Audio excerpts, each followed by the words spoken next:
excuses. Mais vraiment, tu demandes les excuses parce que tu sais qu'ils vont te verrouiller partout. Et puis, tu vas disparaître. On va plus entendre parler de toi. Alors que toi, tu es une femme du showbiz. Tu es une femme de la communication. Hein? Tu es habitué avec ton milieu d'animatrice dans la communication. Tu fréquentes les gens du showbiz. Normalement, tu dois être toujours... tu es une people, tu es une personnalité publique.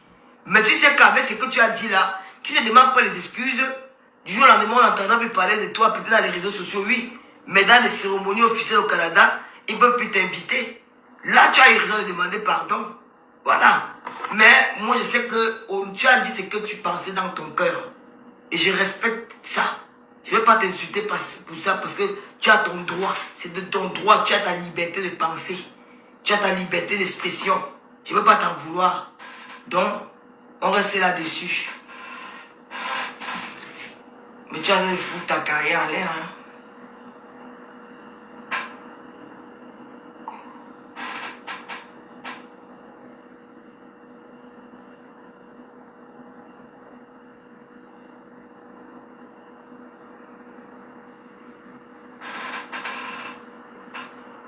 Ma soeur, moi, ça me dit moi rien. Tu es libre de dire ce que tu veux.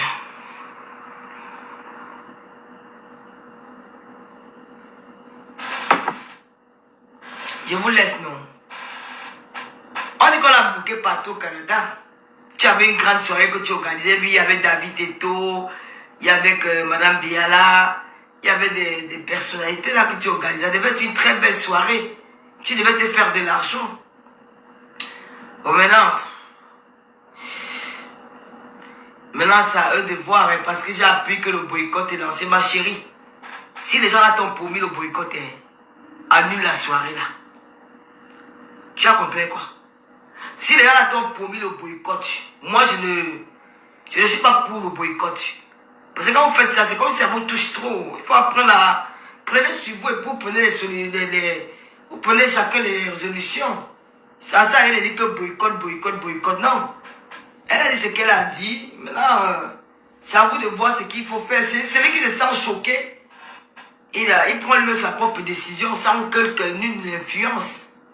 Maintenant, si t'ont promis le boycott, annule ta soirée.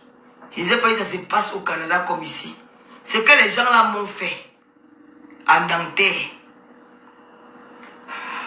Si elle n'était pas moi-même une autre, c'est parce qu'il y avait la sécurité. S'il n'y avait pas la sécurité, on devait entendre que Lolo est morte. S'il n'y avait pas la sécurité, ils étaient au moins 25 sur moi. Je dis que 25, ils sont sortis comme... Je ne sais pas où les gens la sortaient. Ils sont sortis comme le portier en voulant me garder. J'étais derrière la porte d'entrée. Comme ils voulaient me... Donc, trois portiers sont placés devant moi. Et comme il tirait le portier là, pour que le portier me laisse sortir. Donc le portier était couché sur la porte. 3 corps. 3 personnes couchées sur la porte. Moi je suis collé au mur avec René Stadini. Je ne respirais plus. Je ne sentais plus mes pieds. Les portiers là me protégeaient que elle ne bouge. Dans le temps que, parce qu'il y avait beaucoup de gars de la sécurité. Donc il y a au moins 4 qui sont entrés à l'intérieur. Et 3 sont restés dehors pour me protéger. Donc voici la porte, non? Moi je suis derrière la porte et ils sont couchés sur la porte. Les gars là sont là pour vouloir me doser.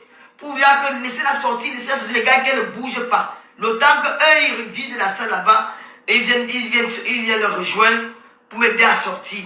C'est pour ça qu'on me faisait maintenant. Quand ils ont réussi à me faire sortir, il y a un portier qui m'a porté pour m'amener dehors. Le gars qu'on a failli tuer au conseil des grâces des Canards. On avait même percé son nez. Il est venu m'a donner un coup de poing. Les gens ont cassé tout dans la salle. La fille a perdu au moins 40 000 euros. Ils ont tout cassé. Ouais. Même un champagne n'est pas resté sur les tables. Ils ont tout cassé. Moi, quand j'ai revu la salle, j'étais choqué. Quand je suis entré dans cette salle, j'ai dit que non. J'ai dit que j'ai eu peur. Que c'est quoi, pour une personne comme moi, Lolo, une seule personne. C'était du venez voir. Personne ne parlait. Les Camerounais regardaient comme ça. Les Camerounais regardaient comme ça. J'ai commencé à les insulter là-bas propre. insulter bien même. Donc, si les gens t'ont promis le boycott, négocie seulement avec eux parce que franchement, c'est ton gagne-pain. On va pas dire qu'on te boycotte parce que tu as dit que tu n'aimes pas les Bamileke. Tu as dit ce que tu penses, mais c'est pas un problème. Tu as dit ce que tu penses. Tu es libre de dire ce que tu penses. On ne va pas t'emprisonner pour ça. Maintenant, eux, si on décide qu'ils vont te boycotter, entre en contact avec eux, tu négocies. Au cas contraire, annule la soirée là.